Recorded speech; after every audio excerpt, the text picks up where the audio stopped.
Bakit po mas maraming naging successful na network marketing na mga undergraduate compare sa mga professional? Oo nga. Tama, no? Bakit? Kung i-survey niyong mabuti, may katotohanan to. In fact, ginagamit kong line yan when I do my NDO. Lagi kong tinuturo during my NDO, bakit sa observation natin, mas maraming non-professionals, no, na nagsasucceed versus professionals. Alam mo, ang sagot dyan, attitude pa rin. Alam niyo kung bakit? Hindi ko nilalahat, no? Pero karamihan ng professionals, when they join, at the back of their mind, alam nila may fallback sila eh. Alam nila may babalikan sila eh. Yung bang tipong kahit na hindi mag-succeed sa networking, okay lang kasi may sweldo naman eh. May babalikan. May reservation. Ibig sabihin, meron silang fallback. May babalikan. May comfort zone. Comfort zone. Kumpara mo dun sa non-professionals, people like Leo Caduyak, people like Wilfredo Laway, tricycle driver, tuyo vendor, I met Yuri Mesagrande of Jensan, basahan vendor, if you know Junagaraw, embalsamador. Bakit mas nagiging successful itong mga to? Because these people, dahil alam nila wala na silang choice, dahil alam nila wala silang comfort zone, when they joined, ibinuhos na nila lahat-lahat kasi wala silang babalikan. Yun. In other words, yung mga non-professionals, pag sumama, they burn their bridges. Wala Burn the nang bridge. babalikan. Eh yung mga professional, engineer ka, nurse ka, doktor ka, lawyer ka, clerk ka, call center agent ka, alam mo na kahit hindi mo galingan dito, may naghihintay sa'yo eh. Second, yung non-professional pag nag-join, walang pride. Yeah. Alam niya wala siyang alam eh. Yes, yes. Hindi, Kumbaga, empty siya, empty. Oh, empty. Oo. Kumbaga para sa kanya, alam niyang grade 5 lang tinapos niya, grade 6. So, ang bilis pasukan. Oo. Kasi alam niyang uhaw. Wow. Eh yung mga professionals, again, hindi ko nilalahat. Yung professional magaling na eh. Nagbabounce daw yung mga ano doon eh. Yes. Mga teaching eh. Minsan, Alam ko na yan. mas magaling ako dyan eh. Yung ibang professionals, uupo ng 2 hours, mainipin. Saka judgmental na minsan Yes. sir eh. May mga iba-iba na silang opinion. So, Oo. it's just a matter of attitude. It doesn't mean na minsan, mas magaling. Hindi. Marami akong kilala, professional ang gagaling. Pero tinatalo ng non-professional na hindi magaling. Bakit? Attitude eh. Attitude. Kaya, kung ang bottom line dito is gagawin mo yung lahat or i-burn mo yung bridges mo at ang iisipin mo, wala ka nang babalikan, lalabas yung best mo eh. Yes. Pag lumabas yung best mo, you can do everything. Minsan, ang professional, mahirapan ng konti. Ma-Indian lang. Hindi bagay sa akin to eh. Balik na lang ako sa trabaho ko. So, pwedeng ego pa rin yun. Ego pa rin. Pride pa rin. Sir, dagdagan ko lang sa professional, no? Kasi tingin ko, biktima lang din naman sila nung conditioning or mindsetting na ginawa ng mga university or ng parents nila, ng school na ito yung line mo, ito yung bagay sa'yo, dito ka magpo-prosper, Totoo. dito ka magiging successful. Yun din kasi ang mindsetting lang na nangyari sa past. Totoo yan. Yan yung tinatawag na, kasi ang human beings, Roy, as we know, we are social creatures ang tawag sa atin. Social creatures. Social Ibig sabihin ng creatures. social creatures, nakokondisyon ka ng environment mo. Nakokondisyon ka socially, culturally, tsaka nakokondisyon ka ng environment. So kung ang environment before is that, go to school, get good grades, and go look for a good job, we end up being trained to be professionals and look for a job. Yeah. Trabaho talaga hanapin mo. So doon ka Kasi naka-attune. train mo. Yun ang attune mo. Ngayon, ang problema doon, dahil lahat sa environment, especially sa Philippine settings, yan ang tinuturo ng karamihang tao sa mga anak nila. Yan yung kultura. Yan yung social conditioning, kung tawagin. Nagkakaroon na ng tinatawag na herd mentality. Herd mentality. Oo, yung parang susunod ka na lang. Susunod ka na lang. Herd. Yung parang where the general herd goes, susunod ka na lang. Ang problema ito, pag hindi ka sumunod dun sa karamihan na yun ang ginagawa at kumontra ka, Ang tingin sa'yo, out of place ka. yun. Ang tingin sa'yo, ikaw ang mali. So parang yung mga networker ngayon na pumapasok, Precisely. kaya ang tingin sa atin, Parang, ayun, baliw. Oo, parang out of the way ka.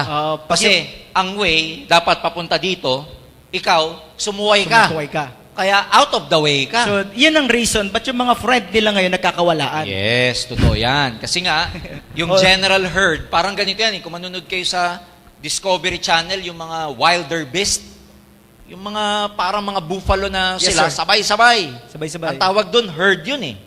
Pero pag may isang hindi sumabay, pansin na pansin siya eh. Siya yung kakaiba. Kaya ikaw na nagne-networking, kakaiba ka sa lahat kasi karamihan magiging average ang buhay. Pero ikaw, mag-iiba ang buhay mo dito. Extraordinary. Correct. Di ba? Ganda, Herd. ganda. Oo. May napasi pa ako, sir, eh. Parang, heard din ba yung mga katulad ng mga nag-graduate ng nurse na dahil nga nauso, hindi na nag-isip eh. Dahil sa, parang naging dogmatic, hindi na question. Parang uso ang nurse, may pera sa pagiging Yes. RN, then sa Amerika may future ka, kikita ka ng dollar. Kaya lahat nagpaaral lang nurses. Totoo. Huwag na tayong lumayo. Yung nangyayari ngayon na pag-OFW ng mga tao. Social conditioning din yun eh. Herd mentality din yun eh. Okay. Kasi, ang nakita natin sa environment, walang pera sa Pilipinas, nasa labas. Kaya karamihan ng tao, ang thinking, mag-OFW, mag-OFW. We are one of the largest exporters of manpower, Manpower. in the whole world. Kasi nga, ang social conditioning, culturally speaking, ng Pilipino, walang pera dito. Abroad tayo, kung gusto mo magpagawa ng bahay, abroad. Gusto mo maging maganda buhay mo, Abroad. abroad. Puro abroad na lang. Buti na lang merong AIM Global. Yes, sir. Yung mentality na yon pwede na natin basagin kasi may pera talaga sa Pilipinas. At katulad ng mga narinig ko kaninang testimony, pa isa-isang umuwi na yung iba. No, yung iba, seaman, galing sa Saudi, everything. So, patunay lang na ang tunay na asenso, hindi mo na kailangan lumabas. Yes. Na mentally conditioned ka lang na sa labas ang ang asenso. pera. Samantalang yung mga Chinese pumunta dito ng 60s or 70s or 50s pa. Yung mga 80s ata pumunta dito yung mga Bombay. Oo. Then Korean ngayon. Oo nga. So, sabi ko, kung wala pera sa Pilipinas, ba't itong mga businessman Yeah. nandito? Totoo yan. Tama, di ba? Kaya ano yan, beware of social conditioning. Kasi nung bata tayo, wala ka pang filtering mechanism para i-reject yung mga hindi magandang pumapasok eh. Correct. Pero ngayong adult ka na, pwede mo nang i-reject o i-accept kung ano yung mga sinasabi sa'yo. So, baga parang pagkain. Kung alam mo yung mga poison yung wag mong Wag mo na kainin. kainin. Kasi poison yan eh. Yes, Lason oo. eh. So, Kaya yung mga nga- sa utak, Roy, maganda yung ganitong training kasi, kumbaga dati, sa computer, parang mind natin, parang computer eh. oo. Na-installan ng kung ano nung mga software. Ang problema, may virus. Mhm. So, may virus karamihan ng program na pumasok dito. Eh, alam niyo naman sa computer. Kaya ang buhay, may virus din. Oo, kaya iba yung buhay, nakokorap, Corrupt. hindi nagpe-perform ng maayos. Maayos. Diba? Shaky. Lagging, ang tagal Laging. mag-process, Oo. nakakita na ng opportunity, ang tagal mag-isip. Sip. Nandiyan Kasi- na nga eh. kasi may may kotse virus na eh. nga eh. May kotse na Oo eh. Oh. Kasi Guys, nga are you virus. having fun, guys? Kaya maganda, 'di ba sa computer maalis mo lang ang virus pag antivirus Nag-format ka. or nagreformat. Nag-reformat. Kaya nga yung ganitong training, ang mga trainings ng AIM Global, naka-design to para Reprogramming. i-format ang mga utak format. nila. Tama. Kasi pag na-reformat, tanggal ang virus. Lalagyan ng bagong Oo, system. babagyan ng Tatakbo bago. ng sistema. Yes. Gaganda ang flow. Yes, mabilis na ang process. Yes. Dati, kinakalawang. Upgraded ang processor. Yes. So, ganitong training para nag-upgrade tayo ng processor. Yes, oo. Kasi nagkakaroon ka ng panibagong prinsipyo. Nag-i-install ka ng panibagong philosophy. Tinatanggal mo yung mga matagal mong mga paniniwalang mali. So in a way, para ka nare-reformat. And can you imagine how many people out there ang hindi nate-training ng ganito? Alam mo, sa buhay, merong tinatawag na law of accident. Low accident. Accident. Accident. Okay. Sabi dun sa law of accident, 98% ng tao sa mundo, ang buhay nila, aksidente. Okay. Paano nasabing aksidente, Roy? Paliwanag mo, sir. Ano yan? Aksidente ang buhay mo, pag yung buhay mo, hindi mo na plano. Patay. Pag ang buhay mo, hindi yan yung inintend mong buhay. Pag sinabing hindi yan yung inintend, Pag ang buhay mo, hindi yan yung ginusto mo, pero yan ang buhay mo ngayon. Aksidente yan. Aksidente. Okay, tanong mo nga sa kapitbahay mo, aksidente ba buhay mo? Ngayon, ang masakit, Roy, pag aksidente buhay mo, hindi ikaw ang gumawa niyan. Sino? Well, hinayaan mo na yung environment mo, hinayaan mo ibang tao mag-dictate ng buhay mo. So iba ang nag-drive ng Yes. buhay nila. Yes. Kaya yung direction na gusto nila, Hindi nila nakuha. nakuha. Ngayon, ang maganda sa AIM Global dito, dahil you assume responsibility, you take charge of your life. Because in AIM Global, you direct your life. Then, hindi magiging aksidente ang buhay mo rito. Ang magiging buhay mo dito, kung ano talaga ang ginusto mo. Tama. Ha? Kasi, nagiging direktor ka ng buhay mo eh. Tama eh. Kasi tayo yung grupo na lagi nagpaplano, more planning. Kaya nga, di ba, lagi kayo pinatatawag ng mga apply nyo, meeting tayo, meeting. Bakit importante yung meeting? Dinidirect nyo buhay nyo eh. Kasi ayaw mo nang maging aksidente buhay mo. Ha? Tama. Kaya maraming tao sa labas, aksidente ang buhay. Sawa, para aksidente lang buhay. Aksidente pagkakaasawa. Tama. Minsan bata pa. Oh. Aksidente ang syuta. Yun. Pati Oh, syuta, Natutukan aksidente. ba? Oo. Natutukan. Di ba puro aksidente? Shotgun wedding. Oo. Aksidente. Pag tinanong mo, ba't yan ang trabaho mo? Di ko alam. Aksidente na Aksidente. naman. Na-heard.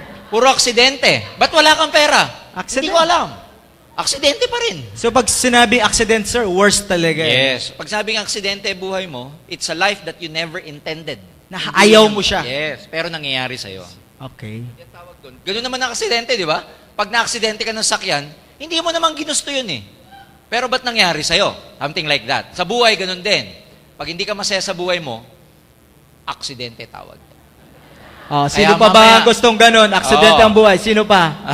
Kaya sabihin mo sa sweetheart mo, pag uwi mo mamaya, sweetheart, aksidente pala buhay natin.